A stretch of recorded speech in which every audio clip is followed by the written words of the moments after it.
One of the founding members of Metro Polarity, science fiction collective. If you want to learn more about us and the artists that make us up, you can go to metropolarity.net. I'm going to read you something. It's called the Nightspace. When I was little, we would drop my mother off at the airport where she worked preparing airline food on an assembly line. We'd drive through the industrial wastelands of Los Angeles in the middle of the night when all the oil fields looked like deep, still oceans and the pump jacks silhouetted by the moonlight, rotating and rising, rotating and falling like steel horses dipping their snouts in the black water. I'd watch them in the night, barely awake in the backseat, my own slow metal menagerie, and I'd feel filled with the whispers of the apocalypse and the millennium.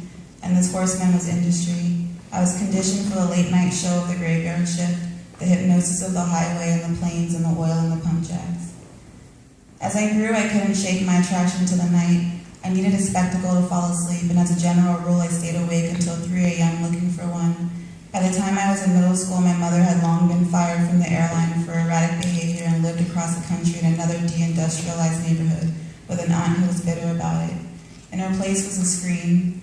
Jerry Springer, showgirls edited for the late night network broadcast, Mortal Kombat, and at the bottom of everything, dial-up. I came up mostly alone, raised by CRT displays and a modem. And now I'm here, fresh from psychiatric facility, alone again, realizing what I've been missing isn't a girlfriend but a chat room, the old crutch of compartmentalizing my personality and identity. I'm many fragmented avatars with nowhere to live except in my own memories. I'm lost in Web 2.0 where everybody knows your name and face and there's no place for your black holes to go. So I carry them with me wanting for the old cyberspace where no one knew you and everyone wanted to. Sometimes to fill those spaces I hold a mirror to another mirror to remind myself of all the dark apartments I grew up in, or all the chat windows I had open throughout my youth, all the AIM messages I sent, all the telnet and proxies and ports to places where I pretended I was someone else. I wonder a lot if the night space spared me or threw me to the wolves.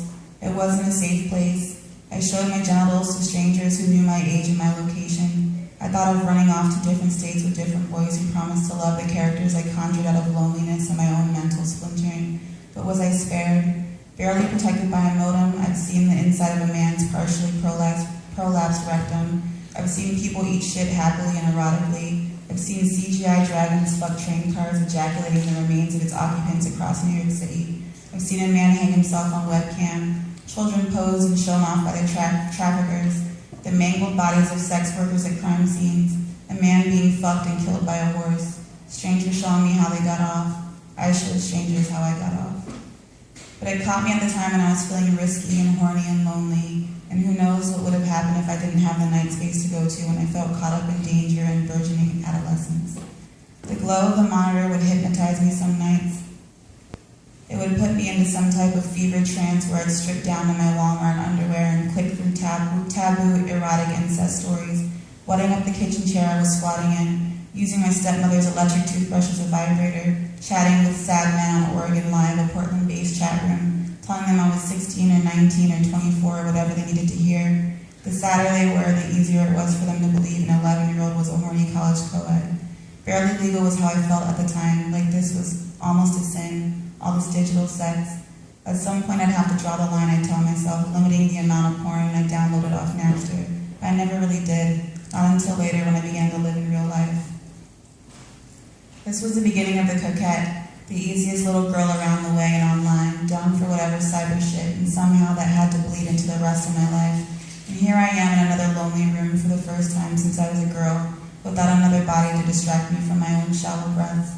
I never learned to really breathe on the night space, and sometimes I would catch myself holding my breath, waiting for the next line of data to show up in my desperate chat box. This summer was the one where I learned to breathe, but instead I just reminisce about the times I fought solitude with technology, blindly and compulsively and with valor, and no thought of its consequences on the rest of my life. This is a goodbye letter to Mother DSL. This is a Dear John letter to dial-up, a digital confessional, everything sticky I've done in front of a screen, every pixel I've masturbated to, and every screen name I've conjured. This is a shame diary at the end of the world. This is a night space.